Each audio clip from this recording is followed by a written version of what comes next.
On January 26, 1986, the AFC champion New England Patriots arrived at the New Orleans Superdome, prime for a date with destiny in Super Bowl 20. To get there, this team traveled further than any in history, winning 3 straight playoff games on the road. For the players, particularly certain veterans, appearing in a Super Bowl was the crowning achievement of a career. What it means to me most of all is that I got a chance to go out and compete in the ultimate sports experience. When any player comes in the NFL, his dream is to play in a Super Bowl and win, and you know, I'm one step away from it right now. Your money probably will be spent before your life is over with, but that ring, you'll never lose it. You'll always have it. You can't buy it. The wealthiest man in the world can't go buy that ring. You've got to earn it. We're right there with the pot of gold. There are only 2 people with their hands on it, but the strongest, the one with the most concentration, and the one who has the least amount of errors is going to take the whole thing home. We're going to have perfect execution against this great team. The Patriots' execution was less than perfect, and the Chicago Bears were a great team, holding New England to a single touchdown.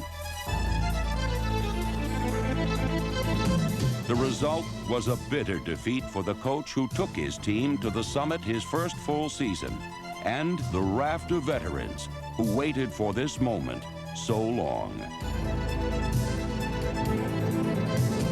It was a frustrating finale to the greatest season in the history of the franchise.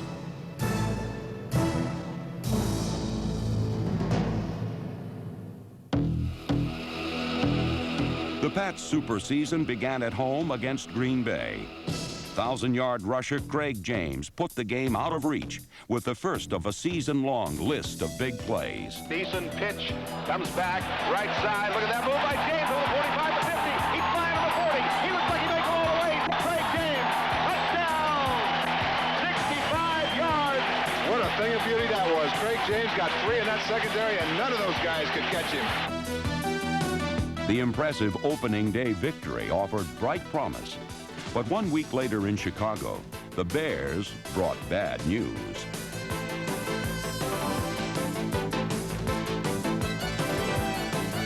Tony Eason's rainbow to Craig James was the longest pass in Patriot history.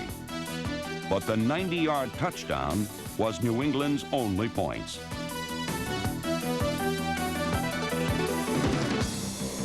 The team lost 3 of its next 4 games, due primarily to an offense that couldn't get on track. The situation worsened against Buffalo when Tony Eason was lost with a shoulder separation. For the first time in over a year, Steve Grogan came off the bench. The veteran quarterback quickly shook off the rust and put the Pats ahead. For the 5th straight game, the offense scored only a touchdown. But this time they won, due to Grogan and great defense. Intercepted. Patriots. Raymond Claiborne runs it back. Touchdown. New England. The defense scores. The impact of Steve Grogan has been one of greatness. He immediately came in and took charge. He called his own plays, and he's turned our team around. I had doubts whether I could still play at times. Most of the press and the people in the Boston area had me 1 foot in the grave and out of football, so I would have to say in most respects I have made a comeback. Strong right formation, and Grogan holds on to it. Quarterback, deep, a keeper play. Grogan scores. In his first start, Grogan led his team to a win which was preserved when number 38 strong safety Roland James sniffed out and stuffed a Jets pass on the 1-yard line. Rookie Garen Veras recovered the fumble, and the Patriots had their 2nd straight success over a divisional rival. 7 days later in Tampa, the offense continued its comeback. James option pass to Tony Collins, touchdown. The Patriots get 6. Don Blackman led the defense with his 2nd safety of the season, and the Patriots had their 3rd straight win. Against Miami, they got number 4, sacking Dan Marino 5 times.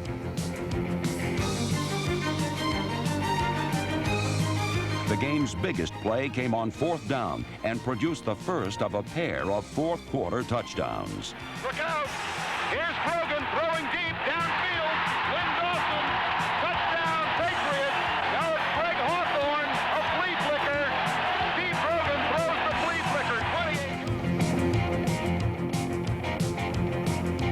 When Steve Grogan rolled right for the final score, it ended a pressure-packed 80-yard drive that beat arch-rival Miami and underlined Grogan's inspirational effect on his team. Steve came into the huddle, and we were probably off 5 or 10 yard line. It was a long ways from where we wanted to be. Steve said, hey, guys, this is where championships are made. If you want to win a championship, we need to take it down the field. You also win championships with great special teams and defense. Both were showcased Week 10. Colt quarterbacks were sacked 7 times, while Irving Fryer sprinted 77 yards on a punt return, his second such touchdown of the season.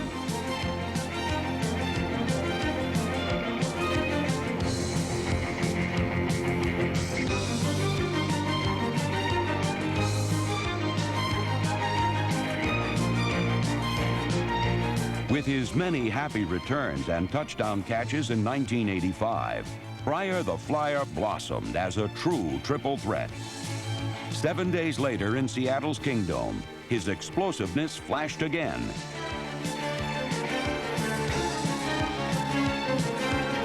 In one of the biggest games of the season, Steve Grogan spearheaded a furious fourth-quarter comeback, and again, the defense chipped in with a critical turnover. 3rd and 5 at the 7-yard line of New England. Craig looks out to the right, now fires. This one's deflected, intercepted. It's picked off. Coming up on the left side, and flying is Fred Marion. Larry McGrew's tip to Fred Marion was one of the most crucial plays of the season.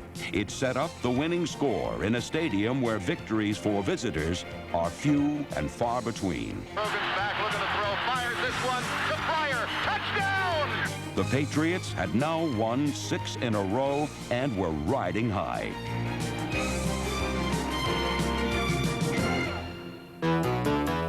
But the next Sunday, Steve Grogan suffered a broken leg, and in sudden death, the Jets ended New England's streak. Here's the snap. The ball is down. The kick is up, and it rockets downfield, and it is good. The Jets have won in overtime, have taken over first place in the AFC. On this dark November evening, Raymond Berry witnessed both the end of the streak and the loss of the player most responsible for it. The offense as a whole made a lot of progress. Steve put in a lot of things in terms of quantity and quality, and I think the offense made a lot of growth during that time period. Eason also grew, maturing during his stint on the bench. Now, with Grogan giving support from the sidelines, the whole season rode on Tony Eason's right arm. Patriots go to the shotgun. Here they come. Eason lets her rip down the left side. He's got a receiver, Stanley Morgan. Touchdown! In the Hoosier Dome, the Colts were Eason's first victims, followed by the Detroit Lions at home. Eason jumps out through the middle of the cup. He's on the run. Tony Eason on the run. Down to the 5. He's in. Touchdown, New England. Led by a reborn Tony Eason, New England was surging toward the playoffs. Stay tuned for more Film Session on the NFL Network. Film Session on the NFL Network.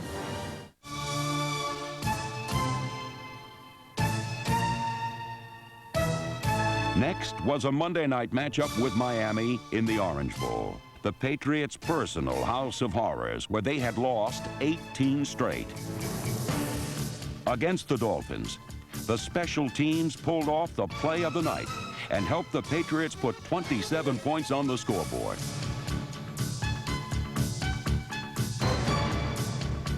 But Miami scored 30.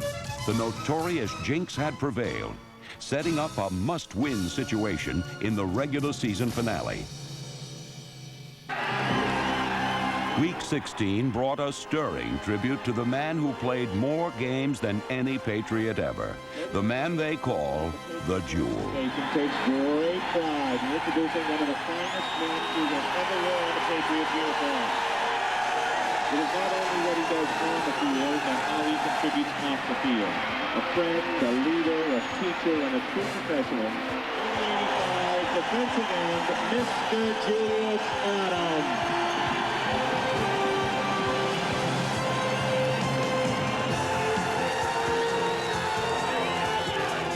In Julius Adams' final home appearance, his team honored him by playing one of its greatest games.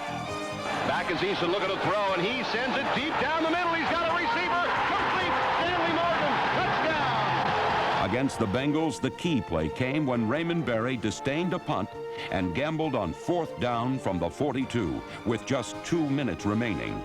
Short yardage turn, 4th down and a foot. Here's the turn, the handoff, and still going is Robert Weathers down to the 35, the 40, the 25, the 20, 15, 10, 5. He's got it all. Touchdown, Robert Weathers. They put the game away. Going for it on 4th down and a foot. They put the game away. Robert Weathers' electrifying run thrust the high-flying Patriots into the playoffs. For 58,000 fans, the war cry became, "Bring on the Jets."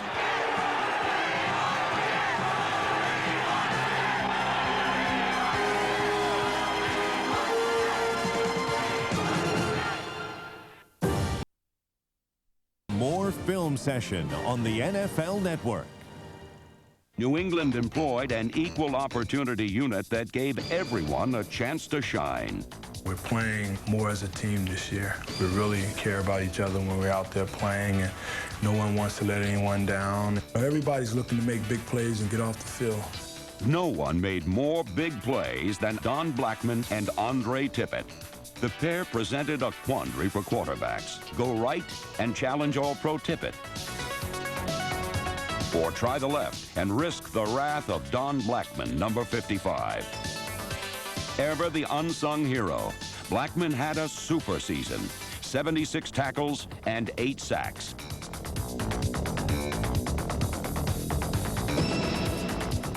But the big noise around the league came from the Karate King, the NFL's Defensive Player of the Year, Andre Tippett. I'm fortunate enough to have a lot of God-given ability, quick. I have a lot of speed for a big guy. Strength, and I think I'm a little stronger than most outside linebackers. Attitude, I think I have the right attitude for playing that position.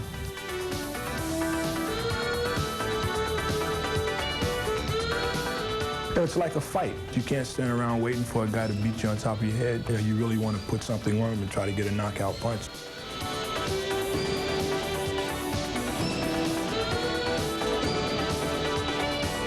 Parked by Tippett, New England's defense was superb. But for a key injury, it might have been even better. Kenneth Sims' injury was very damaging to us. Losing a player of Kenneth's caliber is a serious blow. The only reason that it has not appeared to be as damaging is because Guerin has played well. Come home, Guerin, come home! Upfield, baby, upfield! In his rookie year, number 60, Garin Veras, became a big play performer with 14 quarterback sacks.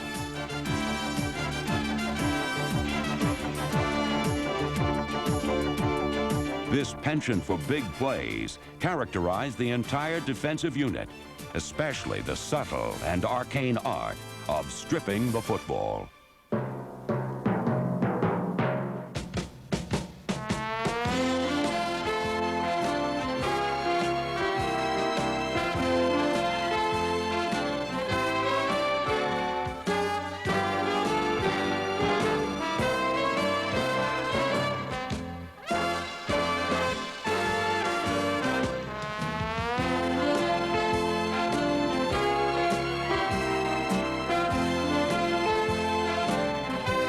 Stripping the ball from opponents was one of the quirky details in which Raymond Berry schooled his squad, and following the bouncing ball quickly became a team trademark.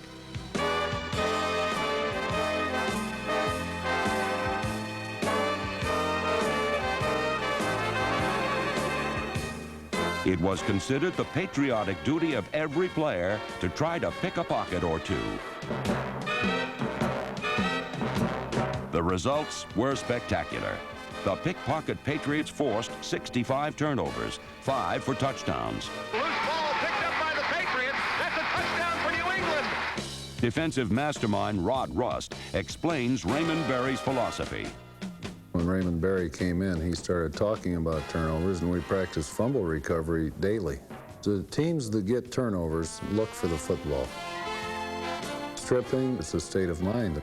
Strip that ball! Strip that ball! It's a state of mind because it happens so quickly. It has to be a habit, and you just have to be doing it.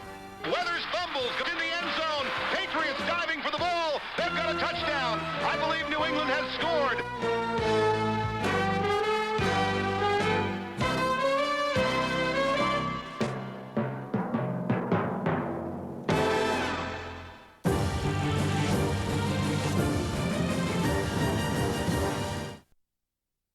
Film session on the NFL Network.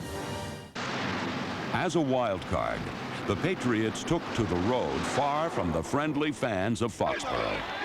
The team traveled to 3 of the toughest arenas in football, and each time with the home team. The first stop was the Meadowlands for the rubber match with the favored Jets. Keyed by the cool performance of Tony Eason, the Patriots played a near-perfect game. The first touchdown came courtesy of an all-out blitz, while place kicker Tony Franklin tied a playoff record with 4 field goals. But turnovers turned the tide. New England caused 4, including one where number 52, Johnny Rembert, stripped the ball, then scrambled into the end zone to put the game on ice. The historical victory was the Patriots' first postseason win since the old AFL. The Jets were just the first scalp to be collected on the road to Super Bowl 20.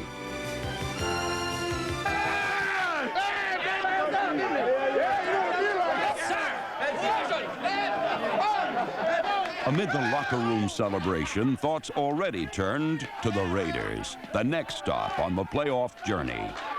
They play that tough, aggressive, cheap, whatever you want to call it, Raider ball. That's their nature. We're going to have to go into their territory and take it away. Let's go, defense. Let's go, baby. Big play.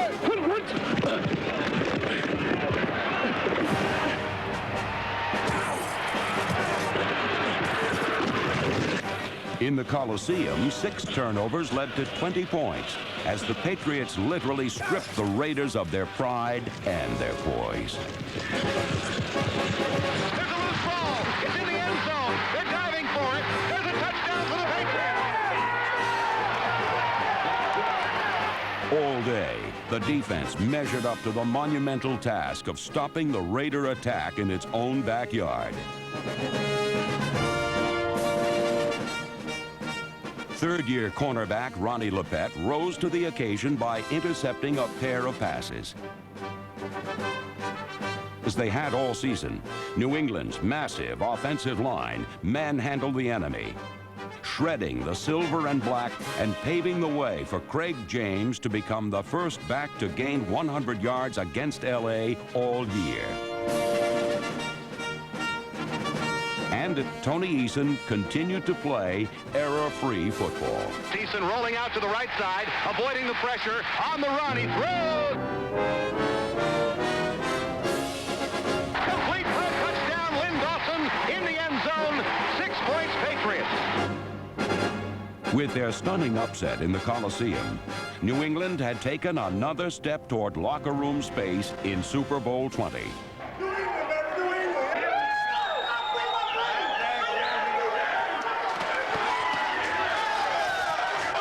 As a team, it has to be one of the biggest wins in the franchise history.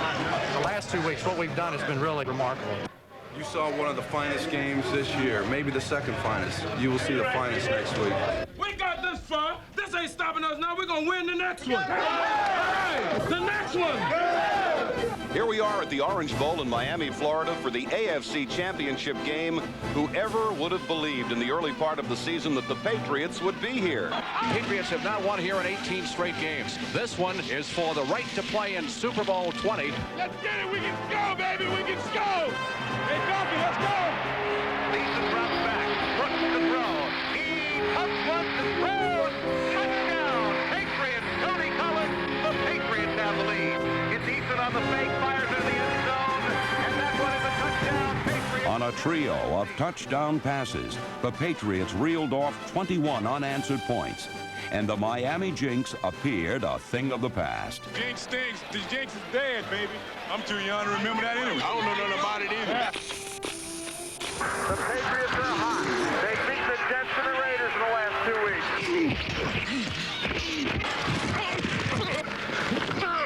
Go one more time, Danny boy. Miami's going to have to hold on to the ball today. 6 Miami turnovers allowed New England to control the ball an amazing 40 minutes.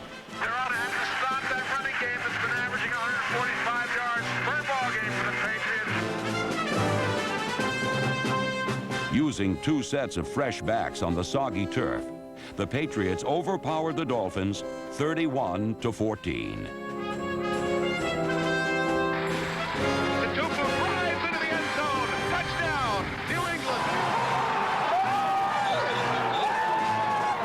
Tremendous feeling over on that sideline for these New England Patriots. What a job they've done. What about the conversation is as they stand there letting the clock run away? Well, there's a real bond among these players. Very close-knit group. They feel like they've done this together, and they certainly have. Man, working together. You know what I'm saying? Right. We're brothers, man. Right. Love you, man. Love you like a brother. Work out there. And the Patriots are jumping up and down. That means that the Patriots are indeed the champions of the American Football Conference of the National Football League. It means that they have destroyed the Orange Bowl jinx by beating the Dolphins, winning the AFC Championship, and opening the door to the Super Bowl in New Orleans, Louisiana. What a day.